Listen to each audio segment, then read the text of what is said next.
सुप्रभात। मैं हूं जगेंद्र राणा। आज की हमारी धार्मिक चर्चा का विषय है श्री रामचरितमानस। श्री रामचरितमानस। देखिए, श्री रामचरितमानस के नायक श्री राम हैं, जिनको एक मर्यादा पुरुषोत्तम के रूप में दर्शाया गया है, जो कि अखिल ब्रह्मांड के स्वामी श्री हरिनारायण भगवान के अवतार हैं। जबकि महर्षि वाल्मीकि कृत रामायण में श्री राम को एक आदर्श चरित्र मानव के रूप में दिखाया गया है, जो संपूर्ण मानव समाज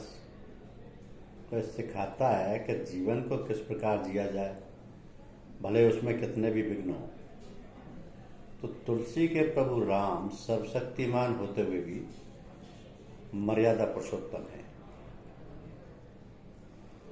और रामचरितमानस के प्रसंगों की जो सूची है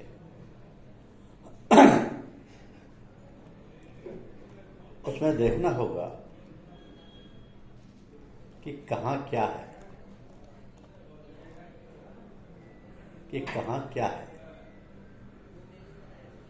क्योंकि इस खंड में संपूर्ण रामचरितमानस का संकलन किया गया है। यदि आप प्रतिदिन इस खंड के एक एक लेख को भी पढ़ते जाएंगे एवं साथ में इसके देखेंगे फोटो वगैरह, तो कुछ ही समय में आप संपूर्ण रामचरितमानस का पठन श्रवण कर लेंगे। श्री रामचरितमानस भारतीय संस्कृति में एक विशेष स्थान रखता है। सभी हिंदू धर्मावलंबियों के लिए श्री रामचरितमानस सबसे पवित्र धर्म ग्रंथ है। ऐसे गोस्वामी तुलसीदास जी ने अवधी भाषा में लिखा था।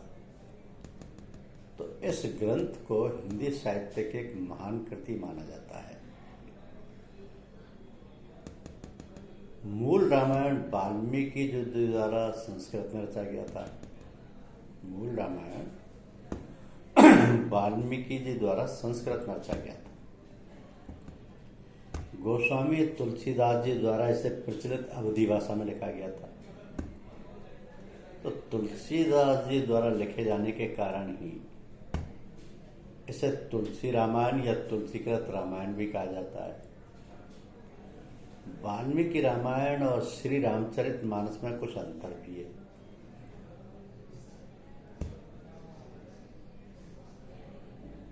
श्री रामचरितमानस के नायक श्री राम हैं, जिनको एक मर्यादा पुरुषोत्तम के रूप में दर्शाया गया है, जो कि अखिल ब्रह्मांड के स्वामी श्री हरिनारायण भगवान के अवतार हैं। जबकि महर्षि वाल्मीकि कृत रामायण में श्री राम को एक आदर्श चरित्र मानव के रूप में दिखाया गया है, जो संपूर्ण मानव समाज को यह सिखाता है कि जीवन को किस प्रकार जिया जाए, भले इसमें कितने भी विघ्न हो। तो तुलसी के प्रभु राम सब शक्तिमान होते हुए भी मर्यादा पुरुषोत्तम है। अब ये संपूर्ण रामचरितमानस पाठ जो क्रमांक 1 है, उसमें कहा गया है कि रामचरितमानस में गोस्वामी जी ने श्री रामचंद्र के निर्मल एवं विशद चरित्र का वर्णन किया है। महर्षि वाल्मीकि द्वारा रचित संस्कृत रामायण को रामचरितमानस का आधार माना जाता है। यद्यपि रामायण और श्री रामचरितमानस दोनों में ही राम के चरित्र का वर्णन है, परंतु दोनों ही महाकाव्यों के रचने वाले कवियों की वर्णन शैली में उल्लेखनीय अंतर है। जहां वाल्मीकि जी ने रामायण में राम को केवल एक सांसारिक व्यक्ति के रूप में दर्शाया है, वहीं गोस्वामी जी ने रामचरितमानस में राम को भगवान विष्णु का अवतार माना है। अब प्रचलित अवधी भाषा में रचे जाने के कारण रामचरितमानस की लोकप्रियता अद्वितीय है। उत्तर भारत में रामायण के रूप में बहुत से लोगों द्वारा प्रतिदिन पढ़ा जाता है। शरद नवरात्रि में इसके सुंदरकांड का पाठ पूरे 9 दिन किया जाता है। श्री रामचरितमानस 15वीं शताब्दी के कवि गोस्वामी तुलसीदास द्वारा लिखा गया महाकाव्य है। तो जैसा कि स्वयं गोस्वामी जी ने रामचरितमानस के बालकांड में लिखा है कि उन्होंने रामचरितमानस की रचना आरंभ अयोध्या में विक्रम संवत 1631 यानी 1574 ईस्वी को रामनवमी के दिन मंगलवार को किया था।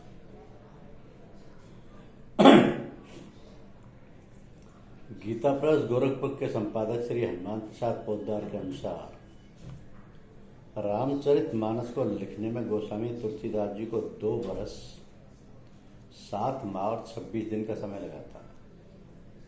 और उन्होंने इसे संवत 1633 यानी 1576 ईस्वी के मार्ग शीर्ष शुक्ल पक्ष में राम विवाह के दिन पूर्ण किया था।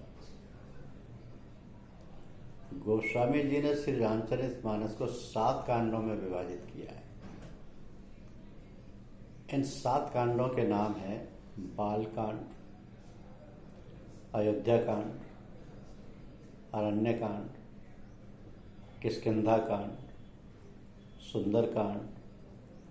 लंका कांड जिसे युद्ध कांड भी बोला जाता है, और उत्तरकांड। तो छंदों की संख्या के अनुसार बालकांड और किष्किंधा कांड क्रमशः सबसे बड़े और छोटे कांड हैं। बालकांड सबसे बड़ा, किष्किंधा कांड सबसे छोटा। तो तुलसीदास जी ने रामचरितमानस में अवधि के अलंकारों का बहुत सुंदर प्रयोग किया है, विशेषकर अनुप्रास अलंकार का। यह दोहों, चौपाइयों, सोरठों तथा छंद में लिखा गया है।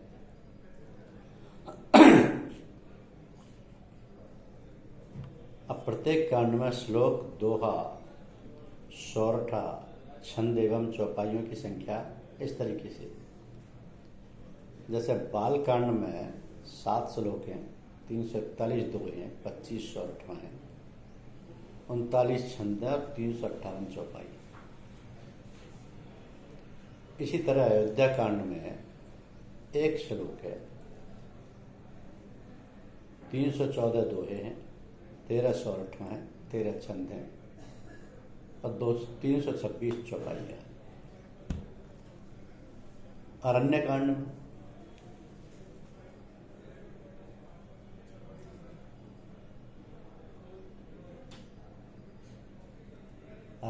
में श्लोक 1 है, दोहा 41, सोरठा 6 है, छंद 9 है और चौपाई 44। किष्किंधा कांड में श्लोक 1 है, दोहा 30 है, सोरठा 1 है, छंद 2 है और चौपाई 30 है। सुंदर कांड में श्लोक 1 है, दोहा 59 है, सोरठा 1 है, छंद 3 है और चौपाई 60 है। लंका कांड में श्लोक 1 है, दोहा 118 है, सोरठा 4 है, छंद 38 है, चौपाई 117 है। और उत्तरकांड में श्लोक 4 है, दोहा 126 है, सोरठा 5 है, छंद 14 है और चौपाई 125 है। अब अगर आप इसमें रामचरितमानस के प्रसंगों की सूची में जाएंगे तो आपको बहुत कुछ मिलेगा। जैसे अगर आप जानना चाहें कि बालकांड में है क्या, तो आप ऐसे समझ सकते हैं कि इसमें मंगलाचरण है, गुरु वंदना है, ब्राह्मण संत वंदना है, खल वंदना है, संत असंत वंदना है, राम रूप से जीव मात्र की वंदना है, तुलसीदास जी की दीनता और राम भक्तिमयी कविता की महिमा है, कवि वंदना है, फिर वाल्मीकि, वेद, ब्रह्मा, देवता, शिव, पार्वती आदि की वंदना है, श्री सीताराम धाम परिकर वंदना है, श्री राम वंदना और नाम महिमा है, श्री राम गुण और श्री रामचरित की महिमा है, मानस निर्माण की तिथि है, मानस का रूपक और महात्म्य है, याज्ञवल्क्य भरद्वाज संवाद तथा प्रयाग महात्म्य है, सती का भ्रम श्री राम जी का ऐश्वर्य और सती का खेद है। पर शिव जी द्वारा सती का त्याग, शिव जी की समाधि, सती का दक्ष यज्ञ में जाना, पति के अपमान से दुखी होकर सती का योगाग्नि से जल जाना, दक्ष यज्ञ विध्वंस और पार्वती का जन्म और तपस्या, श्री राम जी का शिव जी से विवाह के लिए अनुरोध, सप्तऋषियों की परीक्षा में पार्वती जी का महत्व, कामदेव का देव कार्य के लिए जाना और भस्म होना, रति को वरदान, देवताओं का शिव जी से ब्याह के लिए प्रार्थना करना, सप्तऋषि का पार्वती के पास जाना, शिव जी की विचित्र बारात और विवाह की तैयारी, शिव जी का विवाह, शिव पार्वती संवाद, अवतार के हेतु, नारद का अवमान और माया का प्रभाव, विश्व मोहिनी का स्वयंवर, शिव गणों का को तथा भगवान को शाप और नारद का मोहभंग, मनु शत्रु पर तप एवं वरदान, प्रताप भानु की कथा, रावण आदि का जन्म, तपस्या और उनका ऐश्वर्य तथा अत्याचार, पृथ्वी पर और देवता आदि की करुण पुकार, भगवान का वरदान, राजा दशरथ की पुत्रेष्टि यज्ञ, रानियों का गर्भवती होना, श्री भगवान का प्राकट्य और बाल लीला का आनंद, विश्वामित्र का राजा दशरथ से राम लक्ष्मण को मांगना, ताड़का वध, विश्वामित्र यज्ञ की रक्षा, अहल्या उद्धार, श्री राम लक्ष्मण सहित विश्वामित्र का जनकपुर में प्रवेश, श्री राम लक्ष्मण को देखकर जनक जी की प्रेम मुग्धता, श्री राम लक्ष्मण का जनकपुर निरीक्षण, पुष्प वाटिका निरीक्षण, सीता जी का प्रथम दर्शन, श्री सीता जी राम जी का परस्पर दर्शन, श्री सीता जी का पार्वती पूजन एवं वरदान प्राप्ति तथा राम लक्ष्मण संवाद, श्री राम लक्ष्मण सहित विश्वामित्र की यज्ञशाला में प्रवेश, श्री सीता जी का यज्ञशाला में प्रवेश, बंदी जनों द्वारा जनक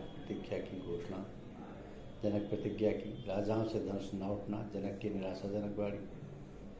श्री लक्ष्मण जी का क्रोध, धनुष भंग, जयमाला पहनाना, परशुराम का आगमन व क्रोध, श्री राम लक्ष्मण और परशुराम संवाद, दशरथ जी के पास जनक जी का दूत भेजना, अयोध्या से बारात का प्रस्थान, बारात का जनकपुर में जाना आना और स्वागत आदि, श्री सीताराम विवाह विदाई, बारात का अयोध्या लौटना और अयोध्या में आनंद, और श्री रामचरित सुनने गाने की महिमा। ये सब कुछ पहले कांड यानी कि बाल कांड में समाहित है। फिर आता है अयोध्या कांड। अयोध्या कांड में देखिए मंगलाचरण, राम राज्याभिषेक की तैयारी, देवताओं की व्याकुलता तथा सरस्वती से उनकी प्रार्थना, सरस्वती का मंत्र की बुद्धि फैलना, कैकई मंत्रा संवाद, प्रजा में खुशी, कैकई का कोप भवन में जाना, दशरथ के कई संवाद, दशरथ शोक, सुमंत्र का महल में जाना और वहाँ से लौटकर श्री रामचंद्र जी को महल में भेजना, श्री राम के कई संवाद, श्री राम दशरथ संवाद, अवधवासियों का विषाद, कैकई को समझाना, श्री राम कौशल्या संवाद, श्री सीताराम संवाद, श्री राम कौशल्या सीता संवाद, श्री लक्ष्मण राम लक्ष्मण संवाद, श्री लक्ष्मण सुमित्रा का संवाद, श्री राम जी लक्ष्मण जी सीता जी का महाराज दशरथ के पास विदा मांगने जाना, दशरथ जी का सीता जी को समझाना, श्री राम सीता लक्ष्मण का वनगमन और नगर निवासियों को सोच छोड़कर आगे बढ़ना, श्री राम का श्रृंगवेरपुर पहुंचना, निषाद के द्वारा सेवा, लक्ष्मण निषाद संवाद, श्री राम सीता से सुमंत का संवाद, सुमंत का लौटना, केवट का प्रेम और गंगा पार जाना, प्रयाग पहुंचना, भरद्वाज संवाद, यमुना तीर निवासियों का प्रेम, तापस प्रकरण, यमुना को प्रणाम, वनवासियों का प्रेम, श्री राम वाल्मीकि संवाद, चित्रकूट में निवास, कोल वीरों के द्वारा सेवा, सुमंत का अयोध्या को लौटना, सर्वत्र को शोक देखना। तो दशरथ सुमंत संवाद, दशरथ मरण, मुनि वशिष्ठ का भरत जी को बुलाने के लिए दूत भेजना, श्री भरत शत्रुघ्न का आगमन और शोक, भरत कौशल्या संवाद और दशरथ जी की अंत्येष्टि क्रिया, वशिष्ठ भरत संवाद, श्री राम जी को लाने के लिए चित्रकूट जाने की तैयारी, अयोध्या वासियों सहित श्री भरत शत्रुघ्न आदि का वनगमन, निषाद की शंका और सावधानी, भरत निषाद मिलन और संवाद, भरत जी का तथा नगरवासियों का प्रेम, भरत जी का प्रयाग जाना, भरद्वाज संवाद, भरत जी द्वारा भरत का सत्कार, इंद्र बृहस्पति संवाद, भरत जी चित्रकूट के मार्ग में, श्री सीता जी का स्वप्न, श्री राम जी को कोल किरोतों द्वारा भरत जी के आगमन की सूचना, राम जी का शोक, लक्ष्मण जी का क्रोध, श्री राम जी का लक्ष्मण जी को समझाने एवं भरत की महिमा कहना, भरत जी का मंदाकिनी स्थान चित्रकूट में पहुंचना, सबका भरत आदि सबका परस्पर मिलाप, पिता का शोक और श्राद्ध, वनवासियों द्वारा भरत जी के मंडली का सत्कार, कैकेयी का पश्चाताप, श्री वशिष्ठ जी का भाषण, श्री राम भरत आदि का संवाद, जनक जी का पहुंचना, कोल विक्राता जी की भेंट, सबका परस्पर मिलाप, कौशल्या सुनैना संवाद, श्री सीता जी के का शील, जनक सुनैना संवाद, भरत जी के महिमा, जनक वशिष्ठ आदि संवाद, इंद्र की चिंता, सरस्वती का इंद्र को समझाना, श्री राम भरत संवाद, भरत जी का तीर्थ जल स्थापना तथा चित्रकूट भ्रमण, श्री राम भरत संवाद, पादुका प्रदान, भरत जी की विदाई, भरत जी का अयोध्या लौटना, भरत जी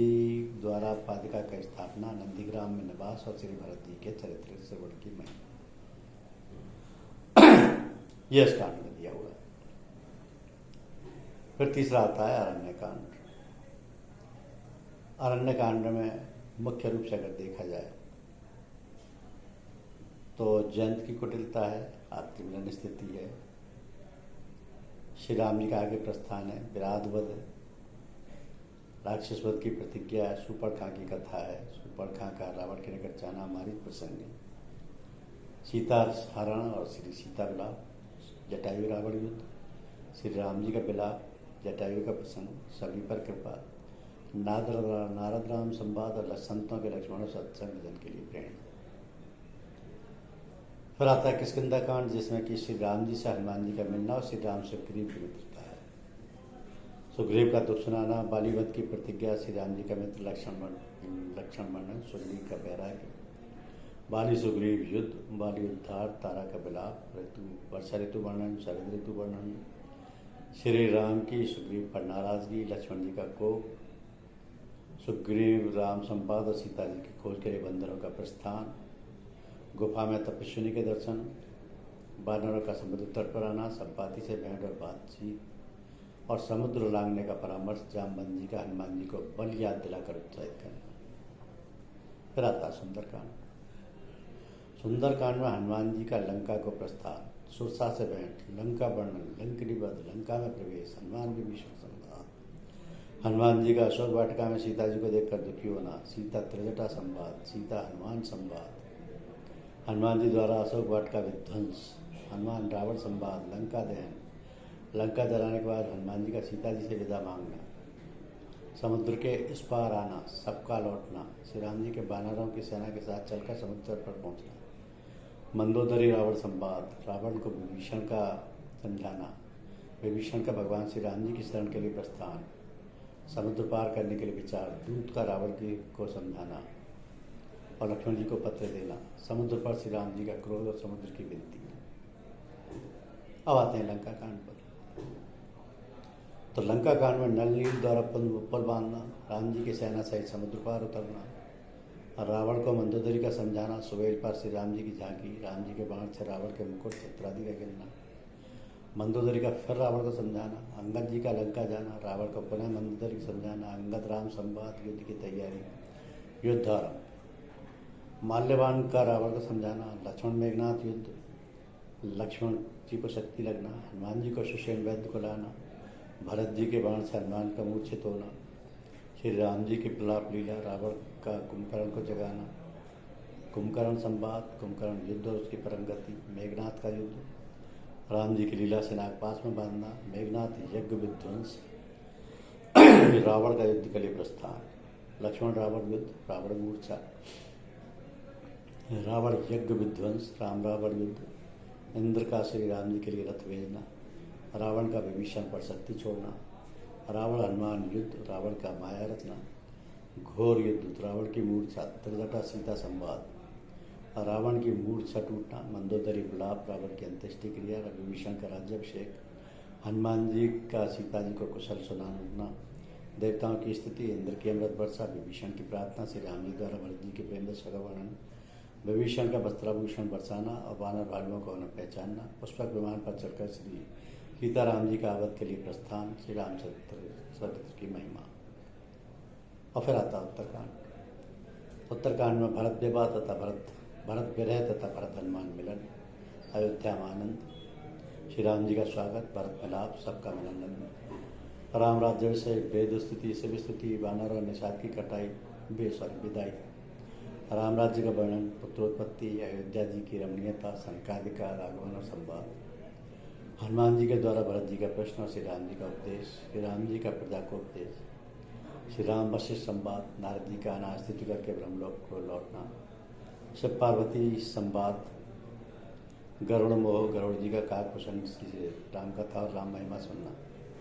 काकभूषण की अपनी पूर्व जन्म कथा, गुरु जी का अपमान एवं शिव जी के शाप की बात सुनना, रुद्राष्टक, गुरु जी की सेवा, शिव जी से अपराध समापन, काकभूषण जी का लोमश्री के पास जाना और श्राद्ध तथा अनुग्रह पाना, ज्ञान भक्ति निरूपण, ज्ञान दीपक, भक्ति की महान महिमा, गरुड़ जी के 7 प्रश्न तथा काकभूषण के उत्तर, भजन महिमा, रामायण महात्म्य, तुलसी विनय और फलस्थिति और रामायण जी की आरती। तो यह है श्री रामचरितमानस। धन्यवाद।